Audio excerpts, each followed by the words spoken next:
এই ডিসি আৰু এইবিলাক আছে সব আছে এইবিলাক মানে আমাৰ ওচৰত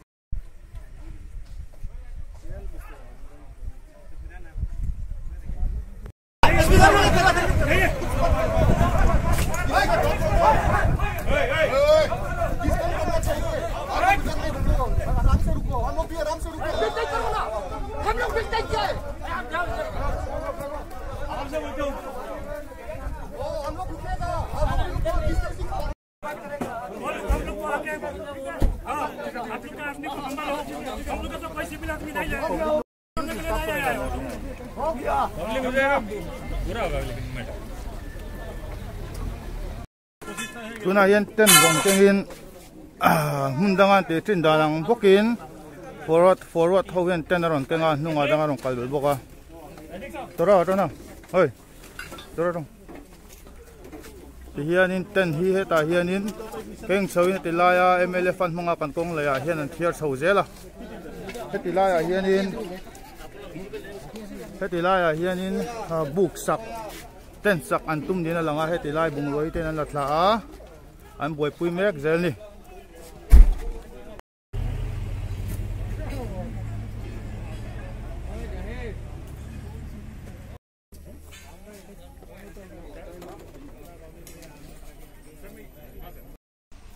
tuna building thar kan bu mek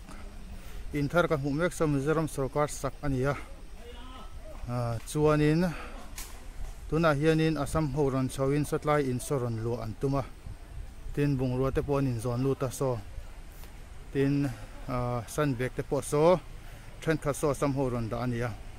ti son an lu alut ngal ni mei ni hian alanga entinga ni zeldon kan police te nei ma chon meka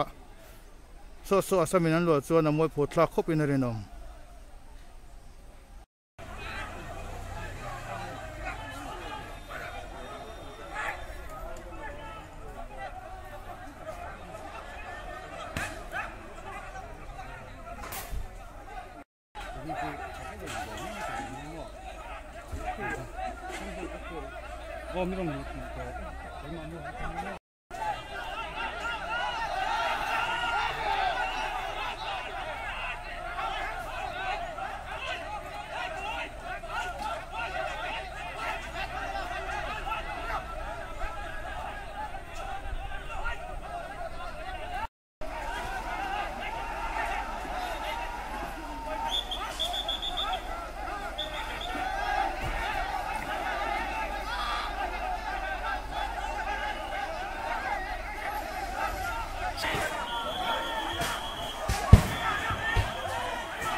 ron tho chho len tu mani hi Assam ho hi han ko kho le me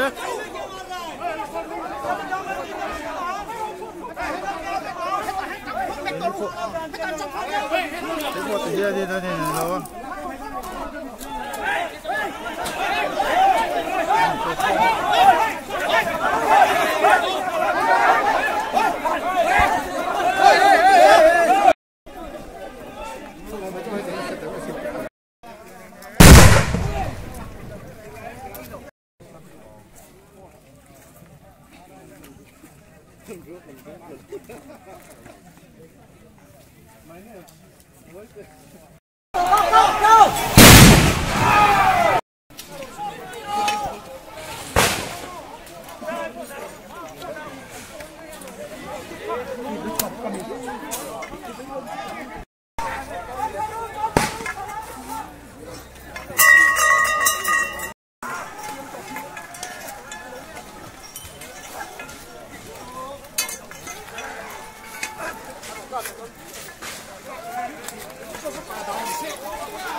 tuna khian kan ayar ten an lu le ta ni khitlai mun khi voin chunan lu chuan na nu khan la let le ni